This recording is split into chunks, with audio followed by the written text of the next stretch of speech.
Magandang tanghali, ako po si Benison Estareja at meron tayong update patungkol po sa ating monitor pa rin na si Typhoon Tino with international name na Kalmegi at sa isa pang bagyo, tropical depression na tatawagin nating uwan sa labas ng ating area of responsibility. As of 10 in the morning ay huling namataan ang Bagyong Tino.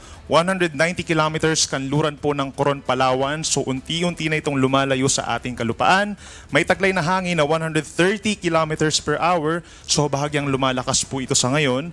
At may pagbugso hanggang 180 kilometers per hour. At kumikilos west-northwest sa bilis na 20 kilometers per hour. Kung mapapansin po natin, yung kabuuan ng bagyo nakakaapekto po dito sa malaking bahagi ng Mimaropa and some portions of Western Visayas and Negros Island region.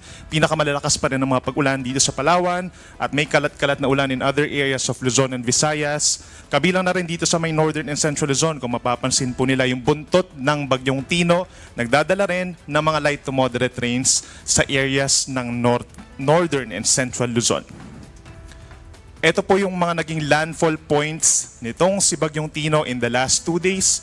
Simula po kahapon ng madaling araw, 12 a.m., naglandfall siya for the first time sa bayan ng Silago sa Southern Leyte. Sinundan ito ng landfall na ikalawa sa may Borbon, Cebu at 5:10 a.m. kahapon. Sagay, Negros Occidental at 6:40 a.m. kahapon din.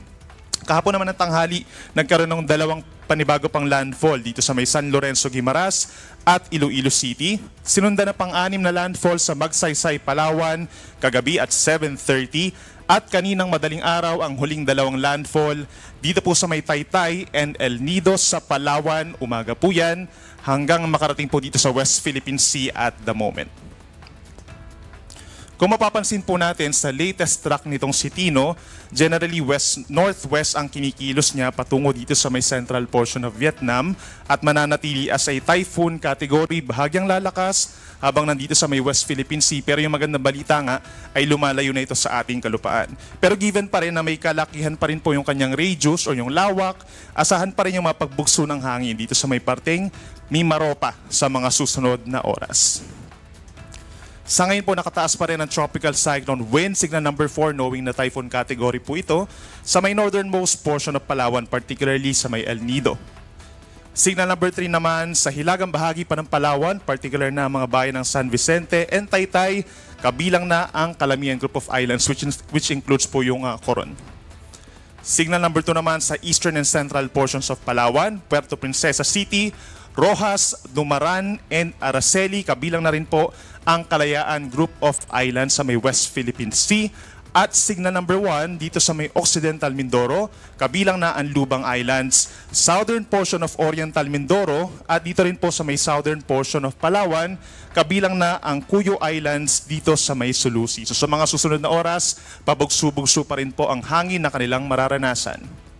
Pagdating naman sa ibang lugar na malayo dun sa bagyo at wala pong wind signal, asahan din po ngayong araw ang mga pabugso-bugsong hangin, epekto na rin po ng buntot ng bagyo plus yung amihan sa Cagayan Valley, Cordillera Region, Ilocos Norte, Ilocos Sur, Pangasinan, Central Luzon, Metro Manila, Calabarzon, gayon din sa Mimaropa down to Western Visayas, Negros Island Region, Central Visayas, and even Zamboanga Peninsula, pabugso-bugso pa rin ang hangin. And by tomorrow, meron pa rin po dito sa ilang parte po ng Northern Luzon, gayon din sa Zambales, Occidental Mindoro, and Palawan.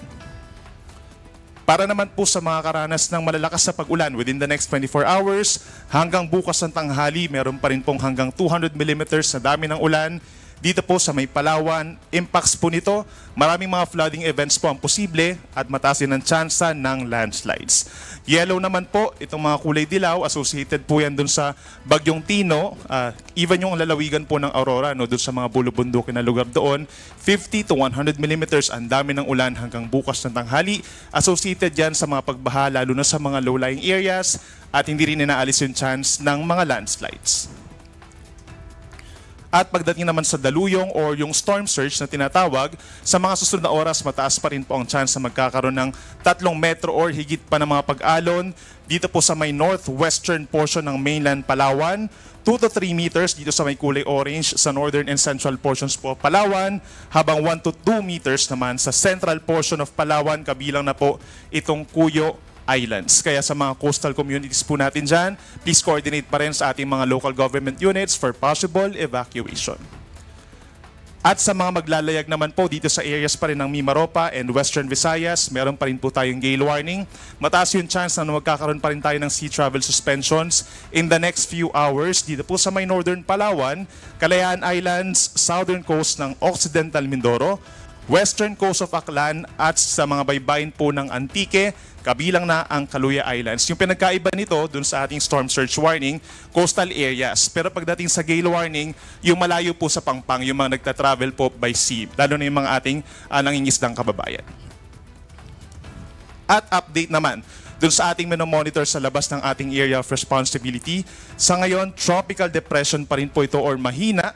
Sa ngayon, 55 kilometers per hour yung taglay na hangin at may pagbugso hanggang 70 kilometers per hour. Last location, 1,870 kilometers east of northeastern Mindanao.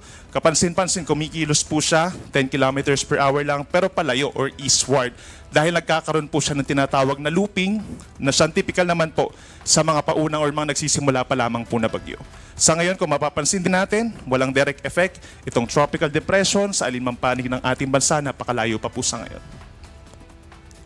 Base naman sa latest track po ng Pag-asa, inaasahan po na papasok ito ng ating area of responsibility this weekend pa. So maaaring Saturday morning, pero ang nakikita po natin dahil ito ay nasa malayong parte pa ng karagatan, ito ay lalakas pa, mainit ang ating karagatan doon at posibleng lumakas bilang isang typhoon or super typhoon this coming weekend pagpasok niya ng ating area of responsibility. So after that, kikilos po siya generally west-northwest. So habang ka-level po siya ng Bicol region, pagsapit po ng Sabado, aakyat ito ng bahagya, magwe-west-northwest, moving towards dito po sa may northern or central Luzon. So base sa ating latest track, maaari pong dito po sa may Cagayan Valley, mainland Cagayan Valley or Aurora magkaroon ng landfall scenario itong tatawagin natin Bagyong Uwan, pagsapit po ng Lunes ng umaga.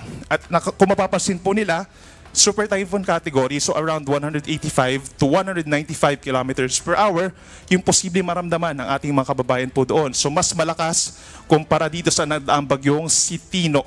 Kung mapapansin din natin, malaki pa yung tinatawag natin na cone of probability.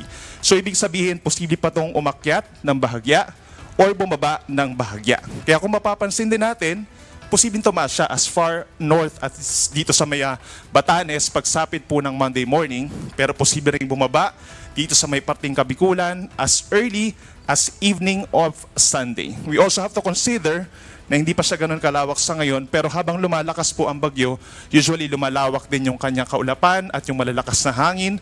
So kahit itong bagyo, kung maririnig man natin, northern and central Luzon, pero ito'y magiging malawak po. So maapektuhan talaga basically malaking bahagi po ng Luzon plus itong Eastern Visayas habang lumalapit po itong si bagyong tatawagin nating Uwan pagsapit po ng Sunday hanggang Tuesday. So lagi po magantabay sa ating mga updates for possible changes po sa bagyo.